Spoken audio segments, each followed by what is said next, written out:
Hey guys, and welcome to my list of the top 10 most inventive characters in The Legend of Zelda. And what I mean by inventive is basically that I'm only including characters that I feel have been creative in one way or another. Either in a way that's just quirky and interesting, or in ways that have been really useful to Link. So without further ado, let's start with number 10. In a very dark game filled with weird characters, Kamaro is one of my favorites in Majora's Mask. You'll find him past midnight in Termina Field, dancing on top of one of the mushroom-like pillars. He says he's recently passed away and explains how he's filled with regret as he didn't get a chance to teach his newly invented dance to the world. This also seems to be the reason his spirit lingers behind in Termina Field. Link can mend his sorrows with a song of healing and in return gets Kamaro's mask. The mask lets Link dance just like Kamaro, and knowing that his legacy is secured, Kamaro can finally rest in peace. Now, say what you want about Kamaro's moves, but a dance that keeps its creator hanging around after he's dead? That's gotta be worth something, right?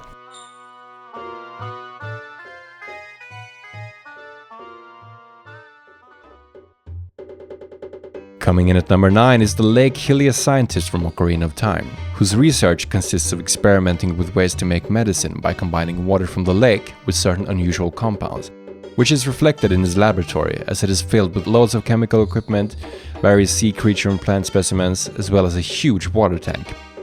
His help is invaluable toward the end of the trading sequence, as his knowledge and skill let him create some eye drops for Big Goron using a special Zora imported eyeball frog. The squeamish might not want to think about what happens to the actual frog, but one can assume he does exactly what his research suggests, namely somehow combining the eyeball frog or parts of it with water from the lake. Hey, it's still a better fate than becoming a tasty dinner for the scientists, which is his first plan when presented with the frog. It's unclear exactly what the purpose of the giant water tank actually is, but if Link can make it all the way to the bottom with the golden scale, he'll at least be impressed and hand out a heart piece. Without a doubt, Professor Shikashi is the one you want to ask about space if you're from Termina. He is an astronomer who lives just outside Clocktown in an observatory, spending his days gazing through his giant telescope, observing and researching everything that occurs in the heavens.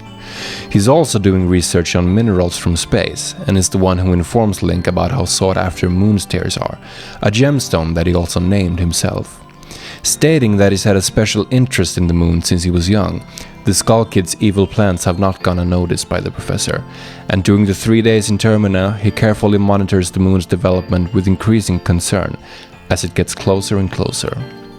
It's very tragic that despite being the most well-versed on the astronomy of Termina, he still can't do anything about the impending apocalypse. Staying behind in Clocktown until the very end, he accepts his fate and seems at peace with it.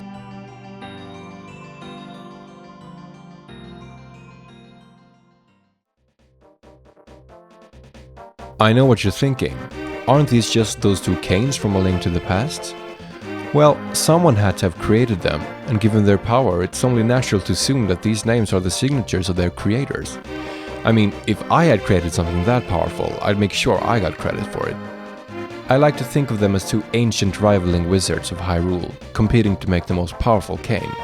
Somaria's, the red one, was capable of conjuring magical blocks of energy, which could be thrown at enemies, turned into energy bolts with another wave of the cane, or used as really dangerous paperweights. Burna's blue cane, on the other hand, bestowed temporary invulnerability upon the wielder. It's hard to say which is the most useful, but one cannot deny the competence of the inventive minds who created these two powerful artifacts.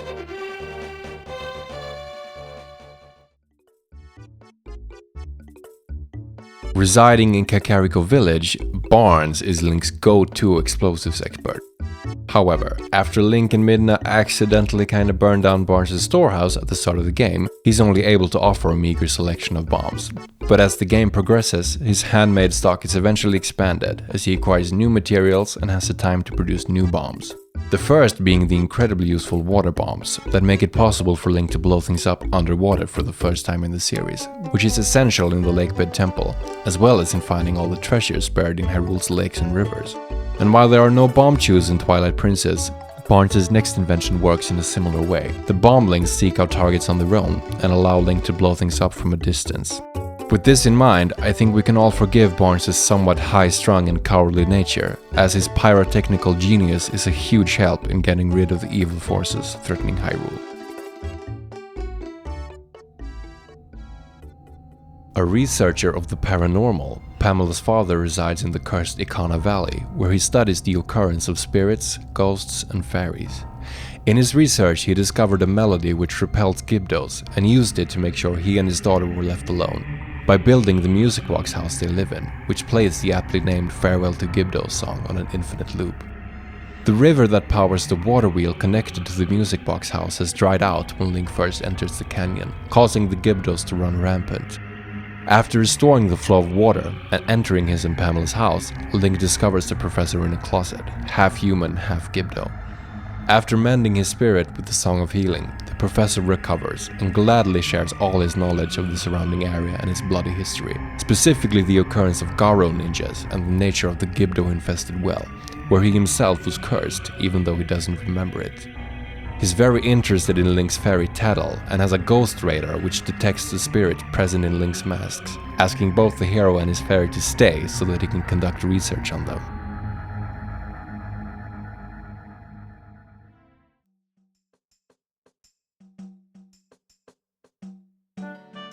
A 35-year-old man who dreams of becoming a fairy, having a fondness for balloons and green clothes, Tingle is hard not to love.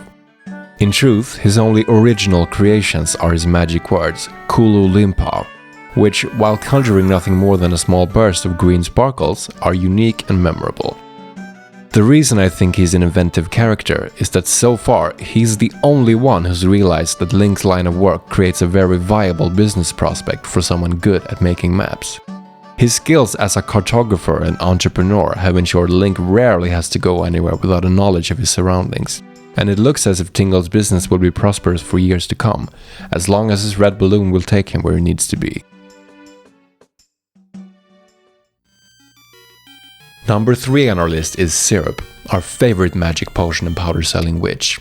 Now, while the name Syrup is only officially given to the witches in A Link to the Past, Link's Awakening, Oracle of Ages, and the Minish Cap, I like to think of Granny from Ocarina of Time, as well as the old ladies from the NES games, as incarnations of Syrup, since they function in virtually the exact same way. In my mind, she is the original inventor of the magic potion, as well as the procedure which turns toadstools into magic powder. And having said that, there is simply no telling how many times she's helped Link save the world, with a bit of extra life, magic, or sprinkle of powder. Very little is known about her in general, but given how important her creations have become to the series as a whole, I think she deserves some recognition. I like Maple too, but the apprentice has yet to become the master in this case.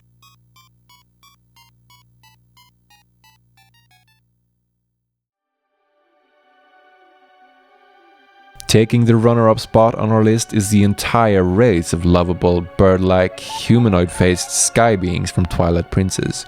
The Uka, as they are called, are highly advanced inventors, responsible for creations such as the extremely powerful sky cannons, the Dominion Rod which brings life to inanimate objects, and their very own flying city.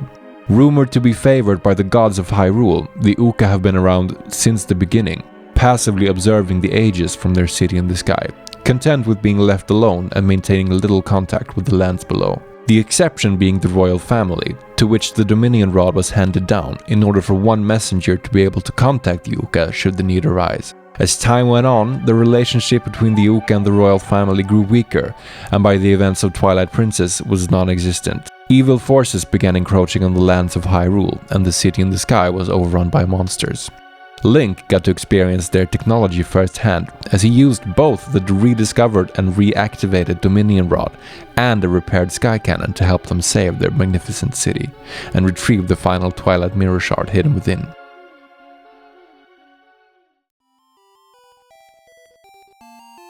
In a game that centers around time travel, Cheval's story is one of the most touching. Encountered in the past just outside Lina Village, Cheval is an aging inventor who says that before he dies, he wants to complete 2 inventions that he hopes will help the world: rope that won't decay in water and flippers for swimming. As you leave his house, your fellow time traveler Ralph shows up, and immediately states he's seen the name Cheval on a grave in the present. Now, to have peripheral characters truly die in Zelda games is pretty rare, and always leaves me with a chilling reminder of mortality.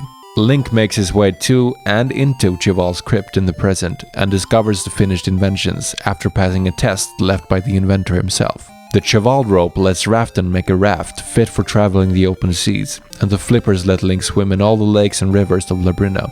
If you go back to Cheval in the past after acquiring his inventions, he will say that seeing Link somehow gives him hope for his research. Cheval is a true inventor in the sense that he created things not for personal gain, but in order to help and better the world, as he knew he wouldn't be around to see them come to use. His legacy extends from beyond the grave, and that is why he's my #1 most inventive character in The Legend of Zelda.